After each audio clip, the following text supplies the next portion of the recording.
Hello everyone, welcome back to my channel. কেমন আছো সবাই? আশা করি সবাই খুব ভালো আছো, আমিও খুব ভালো আছি। চলে আসলাম আজকে একটি না দুটি ঘটনা নিয়ে। আর ঘটনা দুটি আজকে খুব মনোযোগ সহকারে শোনো, কারণ বলতে পারি অনেক কিছু জানতে পারবে। হ্যাঁ, তোমরা অনেকেই কমেন্টে কালকে আমাকে জানিয়েছো যে সত্যি আহ অনেক কিছু জানতে পারছি যেগুলো হয়তো আমরা জানতাম না। আগামী দিন তোমার সাথে থেকে আরো অনেক কিছু জানতে পারবো। অবশ্যই জানতে পারবে। তাহলে চলো, সবাই একটা করে লাইক করে দাও, আর যারা এখনো পর্যন্ত ভালোবেসে চ্যানেলটাকে সাবস্ক্রাইব করোনি অবশ্যই করে নিও। এবার আমরা যাব সোজা ঘটনায়। সাথে থাকো, আর দুটি ঘটনা খুব খুব খুব মনোযোগ সহকারে শোনো। তো এবার আমরা ঘটনায় ফিরি। ঘটনাটা হচ্ছে যে আমাদেরকে দাদাভাই ঘটনাটা শেয়ার করেন। উনি বাড়ির একমাত্রই সন্তান। দাদাভাই বলেন, আমার নামটা আমি আজকে প্রকাশ করব না, হাইড থাকবে। আজকে নামটা দাদাভাইয়ের আমরা একটা কাল্পনিক দিই। দাদাভাইয়ের নাম দিলাম রাজুদা, ঠিক আছে? তো কাল্পনিক নাম। তো রাজুদা বলেন যে আমি, আমার বাবা আমাকে দীর্ঘদিন ধরে বলছে যে যেখানে আমরা থাকতাম সেই জায়গাতে আমাদের নিজের বাড়ি না। তো বহুদিন ধরে ওই বাড়িতে আমরা আছি, বলতে পারা যায় এক প্রকার নিজের আবার নিজের না। তো আমার বাবা মানে নিশ্চিত করার জন্য বহুদিন ধরে একটি বাড়ি বা জমি বা ফ্ল্যাট বাবা খুঁজছিলেন।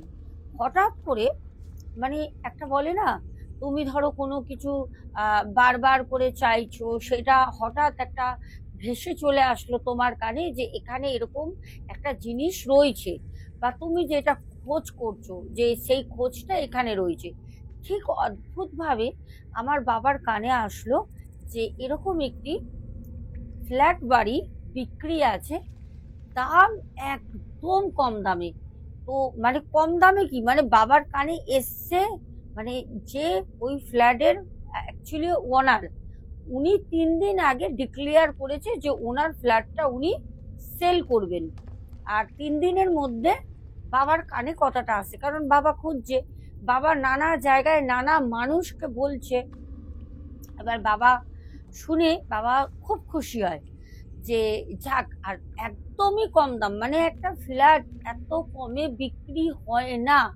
তো আমার বাবা এসে বলছে যে জানিস তো রাজু, এরকম আমি অনেক কাউকে তো জমির জন্য বলছিলাম, জমি হোক বাড়ি হোক ফ্ল্যাট হোক, তো একটা ফ্ল্যাট আছে, আমরা দেখতে যাব আজকে। আমি শোনা মাত্র অ্যাড্রেস নিয়ে এসেছি। আমি বললাম ভালো কথা তো।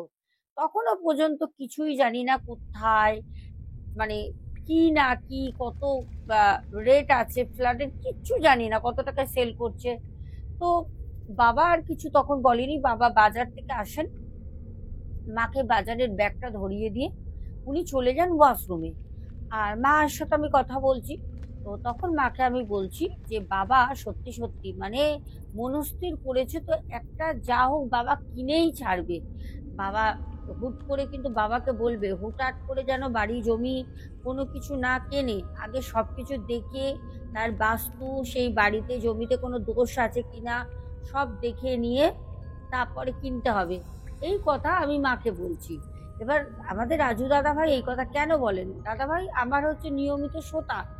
দাদা ভাই বলেন আপনাকে আমি হয়তো কোনো কমেন্ট করি না, কিন্তু আমি সত্যি কথা বলতে আমার কমেন্ট করতে ভালো লাগে না, আমি নীরব শ্রোতা। আমি আপনার বহুদিন ধরে ঘটনা শুনি, অনেক নলেজ হয়েছে আপনার ঘটনা শুনে শুনে।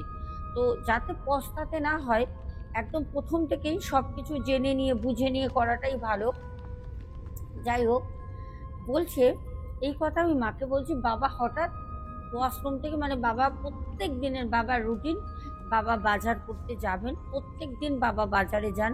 বাজার সে ঝড় হোক জল হোক বৃষ্টি হোক, মানে ছোট্ট থেকে দেখছি এ না যে একদিন এনে দুদিন খাবে তা না, বাবা ডেইলি বাজারে যান। হ্যাঁ, যদি নেহাতি খুব শরীর খারাপ হয় তাহলে উনি বেরোন না, এছাড়া উনি প্রত্যেক দিন বাজার যাবেন, আসবেন, মায়ের হাতে ব্যাগটা ধরাবেন, তারপরে উনি যান স্নান করতে।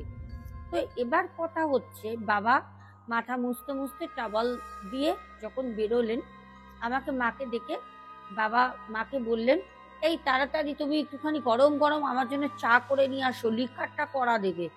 তো দেখলাম বাবা খুব এনার্জেটিক, বাবা খুব সেদিন দেখলাম বাজার থেকে আসার পর খুব এনার্জেটিক, মানে মনে হয়তো তার কোনো একটা কিছু চলছে যেটা বলবে বাবা, বুঝতে পারছি।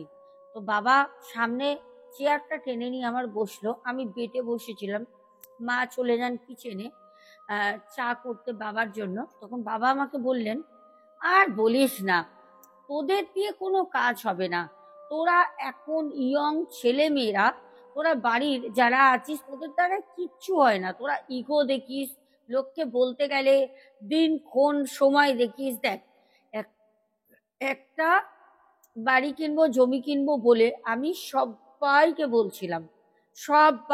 বলছিলাম, তাই জন্য একটা এমন আমি রেটে একটা ফ্ল্যাট পেয়েছি, কি করে যে এত কমে দেয়, সত্যি মানে আমি আকাশ থেকে পড়লাম জানিস রাজু।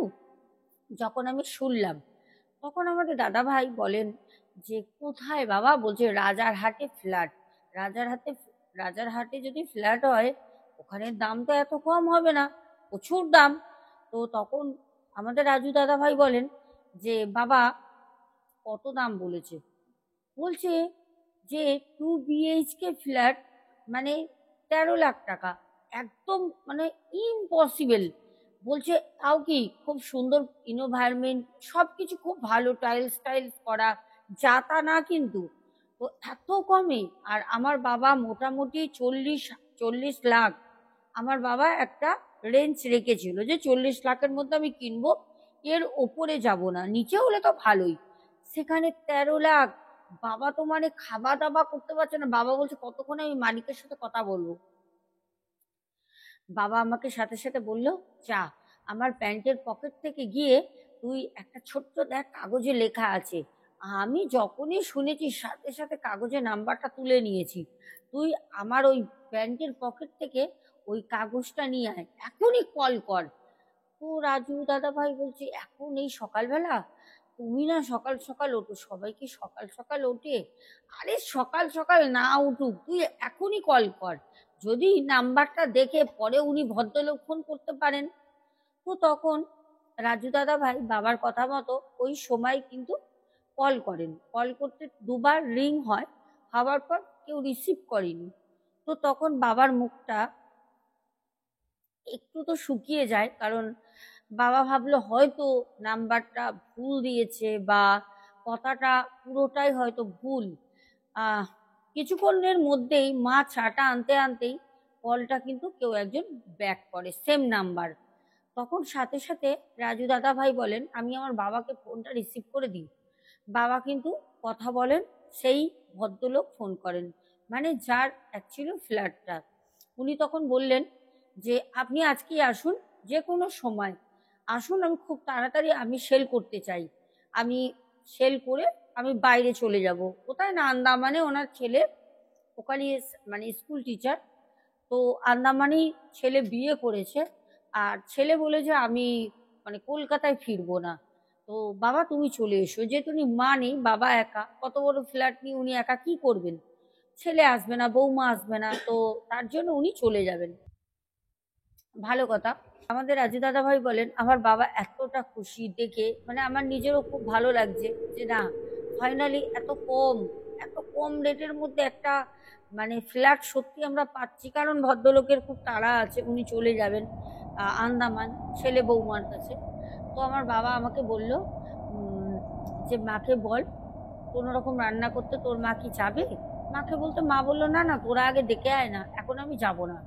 তো আমার বাবা বললেন যে মা রান্না করুক, রাজু তুই আমি 1 ঘন্টা পর বেরোবো। ব্রেকফাস্ট করে বাবা স্কুটার বের করে বাবা আমি চললাম ফ্ল্যাটের উদ্দেশ্যে। আমরা যখন ফ্ল্যাটটা দেখতে যাই, বেশ সুন্দর, পছন্দ হয়ে যায়।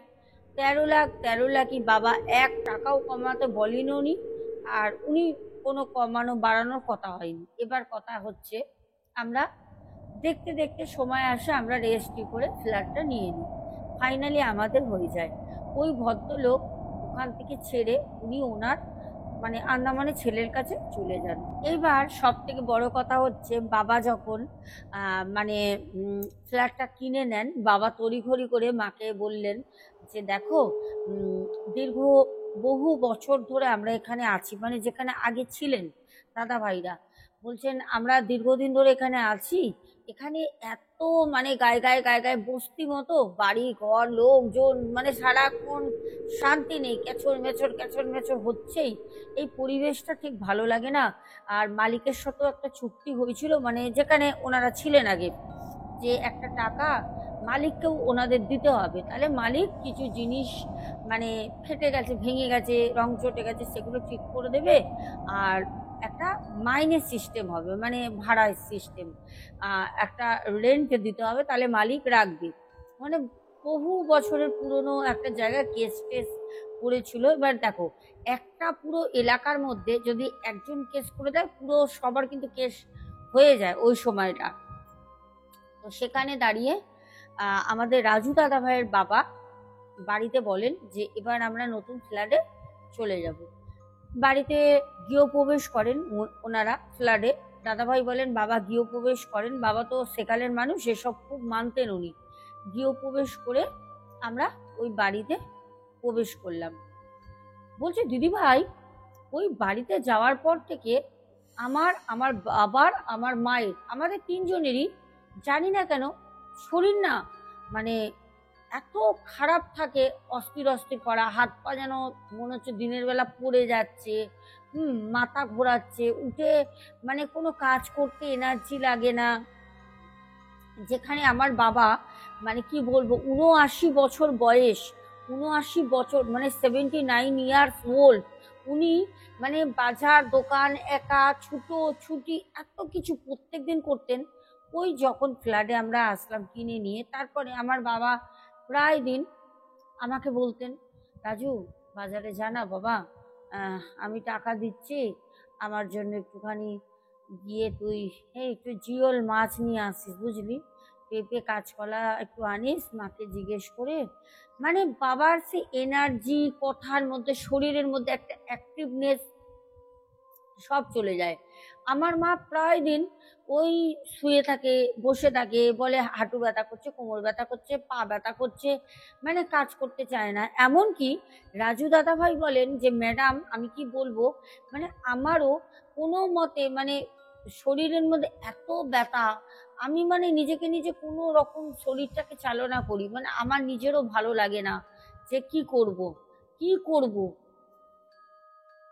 সে কোনো মতে দাদাভাই বলেন যে ম্যাডাম, আমার নিজের শরীরও আমি চালাতে পারি না, কি যেন শরীরের মধ্যে অদ্ভুত একটা ভার, একটা যন্ত্রণা, মানে আমার কোনো দিন হয়নি। যাই হোক, তারপর আমরা না মানে বাড়িটা যে খারাপ হতে পারে কোনো কারণে, সেটা আমরা ভাবিনি, কোনোভাবেই আমাদের মাথায় আসেনি। আর সব থেকে বড় কথা, এত টাকা, মানে যাই হোক, মানে একটা ফ্ল্যাট কেনার পর মানে মনেও করতে চায় না, ভাবতেও চায় না যে এই ফ্ল্যাটের মধ্যে কোনো রকম কিছু খারাপ আছে বা হচ্ছে। যাই হোক, দাদাভাই বলেন এরকম দীর্ঘদিন আহ, মাছ নিয়ে আসতাম জানেন। আমাদের বাড়িটা মানে আমাদের বাড়িতে সচরাচর মাংসটা সেরকম বাবা, আমি, মা কেউ পছন্দ করি না। তো হতে পারে এটা আমাদের একটা ফ্যামিলির রীতি রিবাজ বলতে পারেন। আমরা মাংসটা খুব একটা পছন্দ করি না, বলতে খাইই না। কোনো জায়গায় গেলে বাধ্যতামূলক যদি খেতে হয় খাই, তো এছাড়া নালে না। আর সব থেকে বড় কথা হচ্ছে মাছটা আমাদের বাড়ি হয়। তো অদ্ভুতভাবে মানে ঘটনাটা এখান থেকে তোমরা একটু শোনো, তাহলে পরে একটা গায়ে না ছ্যাক ছ্যাক করে ছ্যাঁকা লাগবে। দাদাভাই বলেন আমার মা মাছ রান্না করতেন। আগে যখন আমরা আগের বাড়িতে ছিলাম, তিনজনে কিন্তু একসঙ্গেই লাঞ্চ ডিনার সবই করতাম, ব্রেকফাস্টও করতাম। দুপুরের মানে পরে হয়তো বিকেল বেলাটা আমি থাকতাম না বাড়িতে, টিউশন করতে যেতাম, হয়তো বাবা মা থাকতেন, খাওয়া দাওয়া করতেন, মানে ইভিনিং স্ন্যাক্স, এছাড়া আমরা একসঙ্গে খেতাম। ওই বাড়িতে আসার পর আমার মা ভাত খেতেন না। হ্যাঁ, অদ্ভুতভাবে ভাত খেতেন না। আর খুব একটা বাজে মানে জিনিস আমি কদিন ধরে লক্ষ্য করি। সেটা হচ্ছে সেই বাড়িতে থেকে আজও কিন্তু সেই ফ্ল্যাটেই কিন্তু দাদাভাইরা রয়েছেন। দাদাভাই নাম বলতে এই কারণেই বারণ করেছেন যে যাতে ওনার পরিচয়, ওনার মানে পরিবারের পরিচয়টা গোপন থাকুক। আর তার থেকেও বড় কথা হচ্ছে দাদাভাই এই কারণে যে এখনো সেই ফ্ল্যাটে সেম জিনিস হচ্ছে। হয়তো আমি খুব তাড়াতাড়ি ওখানে যাব, এইটুকুনি বলে রাখলাম। তখন হয়তো ডিটেলসে তুমি সবাইকে মানে তোমরা সবাইকে দেখতে পারবে। দাদাভাই বলেন আমার মা আমাদের সাথে খেতেন না। মাকে বললে মা বলতো যে আমি পরে খাবো, আমার এখন ভালো লাগছে না বলে উনি আমাদের ভাত বেড়ে দিয়ে শুয়ে পড়তেন। কিন্তু যদি 500 মাছ আনি, 500 মাছ মিনিমাম 8 থেকে 10 পিস হতো, একটু বড় সাইজের মাছ মোটামুটি। তো সেখানে মা দেখতাম আমাদেরকে 1 পিস করে মাছ দিয়ে 2টো করে মাছ রেখে দিত এক্সট্রা প্লেটে আলাদা করে। কিন্তু এরম ভাবে কোনো সময় খাওয়ার আমাদের বাড়িতে কমসে কম আসেনি, সার্ভ হয়নি। এ তো নতুন আমার বাড়িতে খাবার আমি খাচ্ছি না, বা নতুন আমার মা যে খাবার দিচ্ছেন তাও না। তো আমাদের খুব অদ্ভুত লাগতো। আমি আমার বাবাকে একদিন বললাম, বাবা, মা খাবার নিজে তো খান না, আর পুরো আগে যেরকম মাছ ধরে নিয়ে আসতেন, বাবা এখন মা মাছ দেখেছো 1টা 2টো করে সামনে দেন, যদি লাগে তাহলে নেওয়ার জন্য। আর কি ব্যাপার বলো তো? আমার বাবা বলল যে আরে ছাড় না, হতে পারে তোর মা করে খায় রেখে দেয়, ছাড় তো, বয়স হয়েছে। আমি বললাম না বাবা, বয়স হয়েছে ঠিক আছে, কিন্তু এই বাড়িতে এসে এতটা পরিবর্তন। আমাদের রাজু দাদা ভাই বলেন এই সম্পূর্ণ লড়াইটা আমার, সম্পূর্ণ লড়াইটা আমার। বলছেন আমি বলছি আমার গা কাটা দিচ্ছে, কারণ ঘটনাটা তোমাদের আগে আমি জানি। দাদা ভাই বলছেন আমি একদিন মাকে একটু ফলো করলাম, জানি এগুলো করা উচিত না, মাকে বাবাকে এগুলো উচিত না, তবুও আমার না কিরকম একটা মানে কৌতূহল হতো, একটা কৌতূহল হতো যে এরকম কি করে, আমার মা বাবা তো এরকম ছিল না, এখানে আসার পর আমার মাকে এতটা পরিবর্তন। বাবার কথা তো আসছি আমি। আমি মাকে যখন ফলো করছি, আমি দেখে না মানে অদ্ভুত ভাবে আমি চমকে উঠলাম, কাদের সাথে বসবাস করছি। আমার মা রীতিমতো কাঁচা মাছ রান্না করতে করতে খাচ্ছে, কাঁচা মাছ খাচ্ছে মা। আমি পরিষ্কার দেখি, আমার দেখে না সারা গায়ে সারা শরীরে আমার পুরো কপাল থেকে পুরো মাথার চুল ঘেমে জল পড়ছে টপ টপ করে, যে আমি কি দেখছি, আমার মা কাঁচা মাছ খাচ্ছে, এ আমি কি দেখছি। আমি কাউকে কিছু বলিনি, চুপচাপ রয়েছি, কাউকে না। বাবার দেখছি আস্তে আস্তে বিহেভিয়ার চেঞ্জ হচ্ছে। বাবা দেখছি কথা বলা ঘরে বন্ধ করে দিচ্ছে, টিভি দেখা বন্ধ করে দিচ্ছে। যে মানুষটা সারাক্ষণ বসে টিভি মানে একদম লাউড স্পিকারে টিভি চালিয়ে বসে থাকে, সে টিভি দেখা বন্ধ করে দিয়েছে। সে বেলকুনিতে নালে ছাদে চলে যায়, নালে পাশের রুমে অন্ধকারে, সবসময় অন্ধকারে বসে থাকে। দিনের বেলা আমার বাবা এই জানলা বন্ধ কর, এই জানলা বন্ধ কর, এই দরজা বন্ধ করে দিয়ে যা, পর্দা টান পর্দা টান। বাবাকে বল কেন বাবা, তুমি তো আগে এরকম করতে না, তুমি তো সকালবেলা সবার প্রথম উঠে মানে তখন সূর্য মামা উঠতো না, তুমি উঠে ঘরে জানলা পাল্লা সব খুলে দিতে। এই নিয়ে মায়ের সাথে তোমার সাথে ঝামেলা হতো, মশা ঢোকে করে। আজকে তুমি সব বন্ধ করে রাখছো, কি ব্যাপার? দাদাভাই বলেন এখনো আমি জানি না, এখনো পর্যন্ত আমার বাবা সাথে বসে খান, একা একা থাকেন। রাতের বেলা একা একা আমার বাবা ঘরে হাঁটে, একা একা একটা অন্ধকার জায়গায় চুপ করে বসে থাকে। মানে রাতের বেলা দাদাভাই বলেন ওয়াশরুমে আমি উঠি, আমার মানে রক্ত যেন পুরো বরফ হয়ে যায়। হঠাৎ দেখছি বাবা কোন কোণে চুপ করে বসে আছে, মানে তখন না রাতের বেলা বাবা বলো আর মা ওই অন্ধকারের মধ্যে এক জায়গায় চুপ করে বসে রয়েছে, ওই দেখে মানে প্রচন্ড ভয় লাগে। হয়তো লাইটটা অন করলাম, সে খ্যাঁকা খ্যাঁকা করে ওঠে, এই লাইট নেবা, এই এই লাইট নেবা, এরকম মানে চিৎকার চেঁচামেচি, মানে কি যে করে। বলছে দাদা ভাই যে ম্যাডাম আমি একজনের কাছে গিয়েছিলাম, খিদিরপুরে থাকে উনি, এক মুসলিম বাবা, ওনার কাছে গিয়েছিলাম। উনি বাবা মায়ের জন্য কাজ করে দেন, আমি সেই কাজ ওরকম ভাবে করি। তো 2-3 দিন কাজ হয়েছিল, তারপরে যেইকে সেই। তো দাদাভাই যোগাযোগ করেছে, হয়তো তোমরা খুব তাড়াতাড়ি দেখবে বললাম। এতটাই ভয়ঙ্কর, দাদাভাই বলে এখনো আমার মা ডেলি কাঁচা মাছ, মা মাছ আনতে বলবে, মাছ নিয়ে আসবো, নিয়ে আসলে সেই মাছ মা খাবে কাঁচা। আর জানি না বাবার কি হয়েছে, বাবা তো ওরকম থাকে, কিন্তু আমার ভগবানের আশীর্বাদে শরীরের মধ্যে প্রবলেম হয়, থেকে থেকে মনে হয় যেন কিছু একটা ধাক্কা দিয়ে আমার শরীরে মানে ঢোকার চেষ্টা করছে, বারবার আমাকে মানে ঝাটকা দিচ্ছে। মানে আমার যে কি কষ্ট হয়, কিন্তু আমার শরীরে কিছু প্রবেশ করতে পারে না, কারণ আমি পুজো পার্বণ করি, খুব করি, ঠাকুরের নাম আমি সর্বত্র সময়, সব সময় সব জায়গায় আমি ঠাকুরের নাম নিই। হয়তো তার জন্য হবে যে আমাকে মানে ধাক্কা দেয়, বুঝতে পারি অদৃশ্য কিছু আমাকে ধাক্কা দেয়, কিন্তু প্রবেশ করতে পারে না। জানি না মায়ের মধ্যে কোনো জিনিস কি ঢুকে আছে, বাবার মধ্যে কি কোনো জিনিস আসে, তার জন্য কি বাবা অন্ধকার বেছে নিয়েছেন।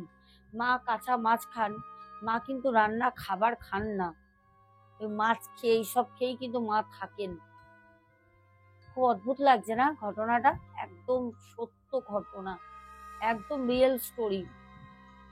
বুঝতে পারছো মানুষের জীবনে কত কিছু হচ্ছে, আমরা জানিও না। আমরা কত সুখ স্বাচ্ছন্দ্যে আছি, খাচ্ছি দাচ্ছি, কত কত মানুষের কত কি হচ্ছে। এখন এই ঘটনা বলছি, বা যখন তোমরা ঘটনাটা শুনছো, তখনও কোথাও না কোথাও কিছু না কিছু হচ্ছে।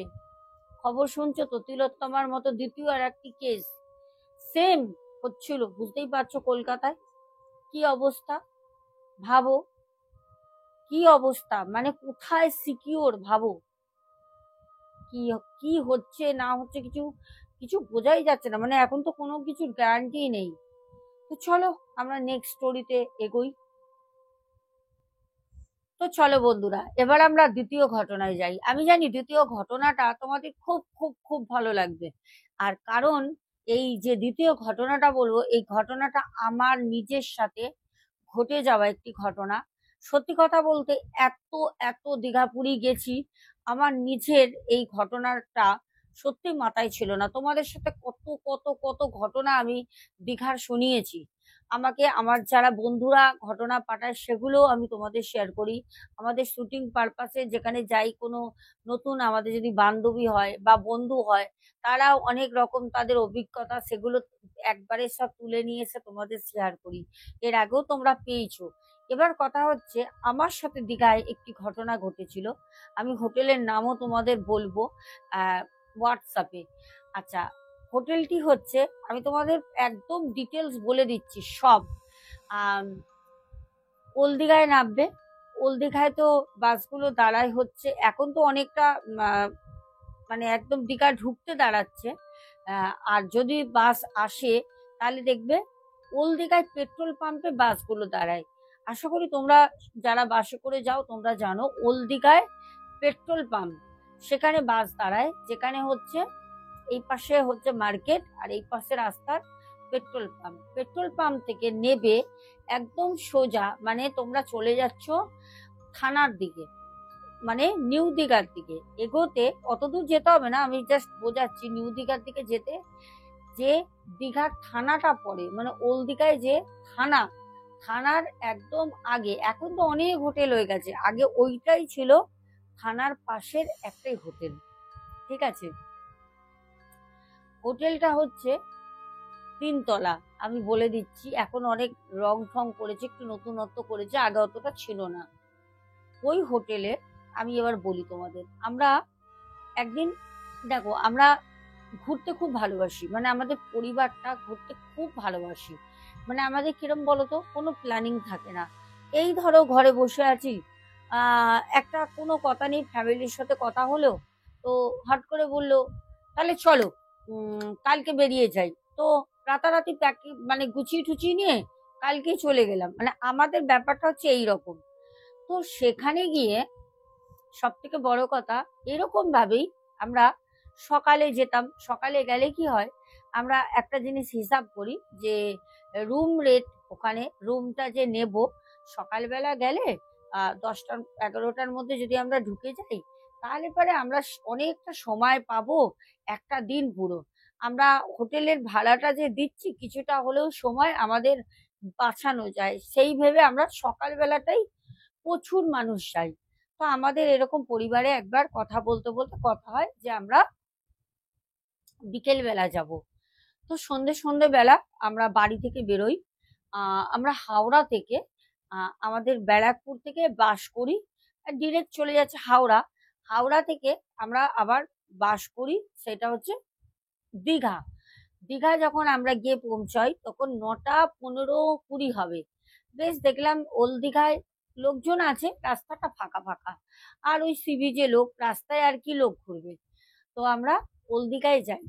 ওল্ড দীঘায় যখন পেট্রোল পাম্পের কাছে বাস দাঁড়ায়, তারপরে আমরা হোটেল খুঁজছি। প্রথমেই তোমাদের যেখানে হোটেলটা বললাম, তোমরা আমাকে জিজ্ঞেস করো, আমি নামটা বলে দেবো। সেই হোটেলে আমরা চাই, মানে আমাদের ব্রোকার নিয়ে যায়, বুঝেছো? তো বলছে কি রুম পাওয়া যাচ্ছে না, রুম পাওয়া যাচ্ছে না, মানে মোটামুটি প্রচুর দীঘায় তখন লোক। আমি কিন্তু এই কথা বলছি মিনিমাম ধরে নাও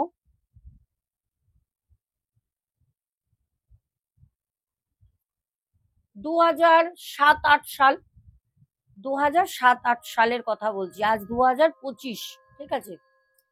তো দীঘা তো দিনে দিনে উন্নত হচ্ছে, আগে তো এরকম ছিল না। যত তুমি ব্যাক ডেটে যাবে তত দেখবে দীঘা একদম অন্যরকম ছিল, যারা গেছে তারা তো জানো। এবার সব থেকে বড় কথা, আমি আমার হাজবেন্ড আর আমার ছেলে, আমরা 3জন যাই। তখন প্রিন্স তো অনেকটাই ছোট বাচ্চা। তো আমাদের বোকার বলল যে এই তো একদম সামনে, চলেন না নিয়ে যাচ্ছি হোটেলে, রোডের উপরেই। রোডের উপরে সত্যি তাই, আমাদের নিয়ে যায়। আমরা যাই, যাওয়ার পর ওই হোটেলে আমাদেরকে দোতলায় সিঁড়ি দিয়ে উঠেই একদম সামনে, সিঁড়ি দিয়ে উঠেই এরকম সামনে, সিঁড়ি দিয়ে উঠছো আর এরকম সামনে দেয়াল, মানে রুমটা। সুমন আমাকে জল দে না বাবা। এবার সিঁড়ি দিয়ে একদম উঠেই, সিঁড়ি দিয়ে আমরা উঠেই এরকম যে সামনে তাকাচ্ছি, একদম সামনে চোখ গেলে সেইটা হচ্ছে রুম আমাদের দেয়। তো সেই হোটেল দেখলাম একদম ফাঁকা, লোক নেই। তো আমার হাজবেন্ড, মানে তোমাদের দাদা ভাই, তখন বললেন যে বাবা, দীঘায় এত লোক, চারপাশে হোটেল পাওয়া যাচ্ছে না, রুম, আপনাদের হোটেলে লোকজন নেই তো? ওনারা তখন বলল না না, আমাদের ছিল তো, এই তো আজকেই ফাঁকা হয়ে গেছে, আমাদের লোক ছিল। তা আমরা না, বিশ্বাস করবো না, 2 দিনের জন্য বুক করি। বুক করে আমরা রুমে যখন যাই, তো কিছুক্ষণ পর গেটটা দেখছি কেউ নক করছে। তো সাথে সাথে তোমাদের দাদাভাই রুমের ডোরটা খুলতে দেখলাম ওই দুটো জগে করে জল নিয়ে এসছে। আগে তো এরকম বোতল টোতল থাকতো না, দিত না। এখন তো হোটেলে সব একদম প্যাকেজিং ওয়াটার থাকে, তখন ওই বোতলে করে যে জগগুলো থাকে, সেই জগে করে জল দিত। হ্যাঁ, তো আর না হলে পারে এমনি জলের বোতল, তো ওই জগে করে ঠান্ডা জল এনে দেয়। তো আমি জল খাচ্ছি বেটের মধ্যে বসে, তখন ড্রেস টেস চেঞ্জ করিনি। তো তোমাদের দাদাভাই তখন বললো যে 9:30 10টা বাজতে যাচ্ছে, একটা কাজ করো, চলো আমরা সামনে নেবে, মানে দোতলা দিয়ে নেবে, নিচে দোকান আছে একটু এগিয়ে গেলে সমুদ্রের দিকে, চলো ওইদিকে আমরা খাবারটা খেয়ে আসি, রাত হয়েছে। তো ওনারাও তখন বললো হ্যাঁ হ্যাঁ যান, খাবারটা খেয়ে আসেন, কালকে যাবেন, এত রাতে আর বেরোলে আসবেন কখন? তো আমি তখন একটু, মানে সমুদ্রে যাব বলে কেমন করছে, দীঘা গেছি একটুখানি সমুদ্রে যাব না, সমুদ্র দেখতে মানে অস্থির অস্থির অস্থির করছে মনটা। যাই হোক, সেখান থেকে গিয়ে আমরা সমুদ্রে কিন্তু যাই। তখন তো প্রিন্স অনেক ছোট, হাঁটতো না, খুব বদমাইশি করতো। ও শুধু আমার কোলে, নালে ওর বাবার কোলে উঠে থাকবে, ও নামবে না। তো যাই হোক, ওই আহ ওরকম করে একটু সমুদ্রে যাই, তাও সমুদ্রের একদম কাছে যেতে পারিনি, দূর থেকেই দেখলাম প্রচুর লোক।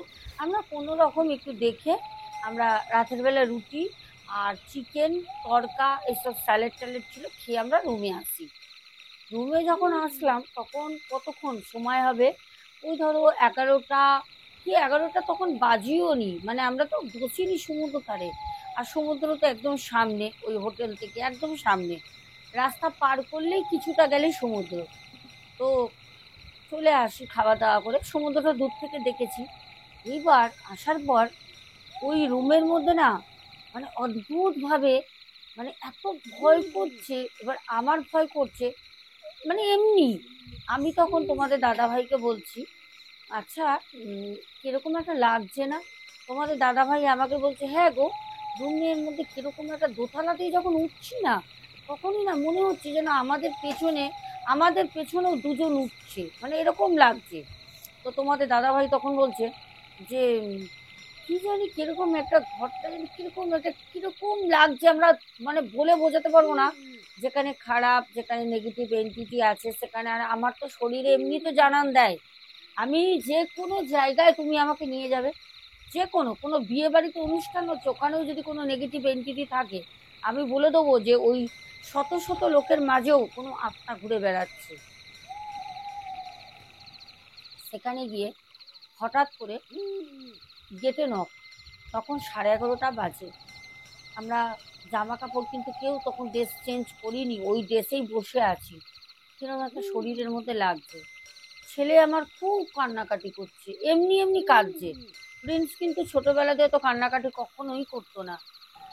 তো গেটে নক, তোমাদের দাদাভাই সাথে সাথে এইরকম বেটে বসে, এইরকম দরজা, রুমের দরজা, আর এই মানে 2 পা বাড়ালেই দরজা, দরজা খুলে দেখে কেউ নেই, কেউ নেই।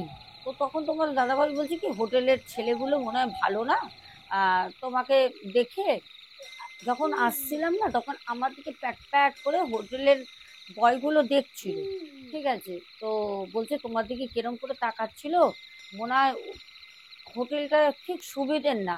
তো তোমাদের দাদাভাই তখন সিদ্ধান্ত নিল একদম, মানে সাথে সাথে বললো আমরা হোটেল থেকে বেরিয়ে যাব। আমি বললাম কোথায় যাবো, খেয়ে ফেলেছি, শরীর চলছে না, এতটা জার্নি করে যাওয়া। বলছে না, আমি এই হোটেলে থাকবো না, মানে তোমাদের দাদাভাইয়ের মন চাইছে না, বলছে থাকলে কিছু খারাপ একটা হবে, তুমি চলো। আমি বললাম ই বাবা, আমরা ব্যাগপত্র সাথে সাথে দুটো তিনটে টাবাল টাবাল বাইরে ছিল, গুছিয়ে নিয়ে তোমাদের দাদাভাই বাবুকে কোলে নিল, নিয়ে বলল যে চলো। বেরোচ্ছি যখন, তখন ওরা মানে নিচে গেটে তালা দেবে, গেট টানছে। তো তখন বলছি, এই মা আপনারা বেরিয়ে যাচ্ছেন, কোথায় যাচ্ছেন, থাকবেন না? তখন তোমাদের দাদা ভাই বলল যে না, আমাদেরও পরিবার এসছে, ওরা রুম নিয়েছে, প্রথমে ওদের সাথে একটু ঝামেলা হয়েছিল, তার জন্য আমরা আলাদা সেপারেট ছিলাম, ওদের সাথে কথা হয়েছে, আমরা চলে যাচ্ছি। তখন বলল ঠিক আছে, দুদিনের কিন্তু মানে ভাড়া দেওয়া হয়ে গেছে, আমরা কিন্তু 1 ঘন্টা কি 30 মিনিট 20 মিনিটও আমরা ঠিক মতো থাকিনি, ঠিক আছে? তো সেখানে গিয়ে আমরা রুমটা ছাড়ি, ছেড়ে দিয়ে আমরা আরো একটু এগিয়ে গিয়ে একদম মন্দিরের কাছে, যেখানে ফিয়েল শপ আছে, বুঝতেই পারছো, একদম মোড়ের মাথা হলদিঘাট। তো আমরা ওইখানে একটা হোটেল নিই, রুম নিয়ে আমরা থাকি। পরে আমরা স্থানীয় লোকের কাছ দিয়ে জানতে পারি যে ওরা বলে যে আপনারা এখানে থাকেননি, খুব বেঁচে গেছেন, কারণ ওখানে থাকলে পারে রাতের বেলা অদ্ভুত কিছু তো ঘটতোই, কারণ ওই হোটেলটা খুব খারাপ, ওখানে স্টাফদের ব্যবহারও খারাপ, ওখানে ওই হোটেলে খারাপ আত্মাও আছে, মার্ডার হয়েছে, একবার না 3-3বার মার্ডার হয়েছে ওই সময়, 2006-7-এর কথা বলছি, 3-3বার মার্ডার হয়েছে। এইটা ওখানের এক খাবারের হোটেলের দোকানের লোকের কাছ থেকে জানা, এটা আমাদের অভিজ্ঞতা। যে গেটে নক করছিল, হোটেলের কোনো ভয় করেনি, কারণ ওই সেকেন্ডের মধ্যে যখনই 2বার টক টক করেছে, দাদাভাই দরজা খুলেছে, ওখান থেকে কোনোভাবে কোনো দিকে কেউ যেতে পারবে না। যার সাথে ঘটে না সেই জানে তার সাথে কিরম কি ঘটেছে। দুটো ঘটনা তোমাদের সাথে আমি বললাম, কেমন লাগলো? রাজু দাদাভাইয়ের ঘটনা, আর আমার দীঘার আমার নিজের ঘটনা। তো চলো, আজকের ঘটনা শেষ করার আগে তোমাদের কমেন্টের নামগুলো আমি তাড়াতাড়ি পড়ে নিই। সামনে চ্যানেলটাকে সাবস্ক্রাইব করে রাখো, ঘটনাগুলো ভালো লাগলে বন্ধু বান্ধব ফ্রেন্ড সার্কেল পরিবারের সাথে অবশ্যই শেয়ার করো। আর আগামী দিন তোমাদের জন্য আমি নিয়ে আসছি আগামী দিন তোমাদের জন্য আমি নিয়ে আসছি ছোট ছোট ছোট ছোট অনেক টিপস, যার দ্বারায় তোমরা অনেক অনেক অনেক অনেক উপকার পাবে। অনেক কিন্তু কমেন্ট তোমরা করেছো। প্রথম হচ্ছে পার্থ দাস, স্বপ্না বাজাল দিদিভাই, মুকুল দাস, তারপরে কমেন্ট করেছে সুকন্যা দি, তারপরে সুকন্যা। আর সুকন্যা কালকে কিন্তু ঘটনায় নামও ছিল সুকন্যা, আচ্ছা বোনের নাম। তারপরে হচ্ছে পিন্টু ঘোষ, তারপর কমেন্ট করেছো গঙ্গা বৈরাগী, তারপরে কমেন্ট করেছো আহ, হুম, সোনিয়া। সোনিয়া কালকে বলেছে যে সোনিয়া মণ্ডল, দিদি তুমি আমার নাম কেন নাও না? আমি ওকে বললাম তুমি অনেকদিন পরে পরে কমেন্ট করছো, তুমি কমেন্ট করতে থাকো, আমি অবশ্যই তোমার নাম নেবো। কেন নেব না বলো তো? আচ্ছা তারপরে হচ্ছে এই এই এক্ষুনি নাম নিলাম কিন্তু সোনিয়া তোমার। তারপরে সঞ্জীব প্রধান, আচ্ছা সঞ্জীব প্রধান, তারপরে কমেন্ট করেছো, এক মিনিট আমি দেখে বলছি, চান্দা রয়, আচ্ছা। তারপর কমেন্ট করেছো মুকুল দাস, সীমা দাস, মুন্না। তারপর কমেন্ট করেছো বর্ষা সরকার, পল্লবী, মল্লিক, ভালো আছি বোন, তুমি কেমন আছো? প্রিয়া দাস। আচ্ছা যারা যারা যোগাযোগ করতে চাইছো, আমি কমেন্ট বক্সে যেখানে তোমরা কমেন্ট করেছো সেখানেই পিন করা থাকে আমার নাম্বার, তোমরা হোয়াটসঅ্যাপে আমার সাথে যোগাযোগ করতে পারো। প্রয়োজনে আমি তোমাদের সাথে কল করে কথা বলে নেবো। 10টা থেকে 11টা 1 ঘন্টা আমার ফোন খোলা থাকে, ওই সময় তোমরা হোয়াটসঅ্যাপ নাম্বারে আমার সাথে কলে কথা বলতে পারো। ক্লিয়ার করে দিলাম। তারপর এস ফ্যামিলি কমেন্ট করেছো, তারপরে শোভা ডি কস্টা, তারপর কৌশিকী ঘোষ কমেন্ট করেছো, টুকু সাবারওয়াল, মণিদীপা ব্যানার্জি, বর্ষা সরকার, জবা দেবী, টুকু সাবারওয়াল, টক ভালোবাসি। তারপর কমেন্ট করেছো ভারতী দত্ত, পাপ্পু দে ভাই, জলি হাজরা।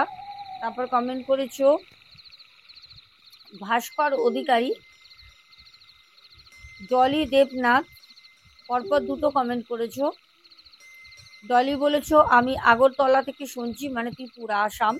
তারপরে সীমা সর্দার, তারপর কমেন্ট করেছো রিঙ্কু নিয়োগী দিদিভাই, মুকুল দাস, প্রিন্স শ্রাবণ, অ্যাঞ্জেলিনা সোরেন, তারপরে শ্রাবণী ডেলি লাইভ। তারপর কমেন্ট করেছো রেশমি ব্যানার্জি, রূপা দে। তারপর কমেন্ট করেছো সোমা কুণ্ডু, নীলিমা সিংহ, মিতু রয়, পার্থ দাস, কিষাণু মান্না, কিউট দিশা ব্লগস, স্বর্ণালী, কাকুলি সেন।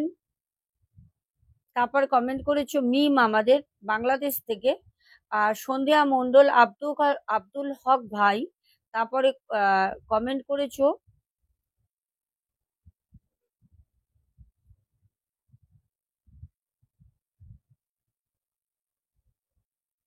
আচ্ছা কামরুন নেহার, কিছু হয়নি তো ভালো কথা। আবার এখানে আরেকজন কমেন্ট করেছে বোন, যে তার বাড়িতে কিন্তু অলরেডি শুরু হয়ে গেছে, ঠিক আছে?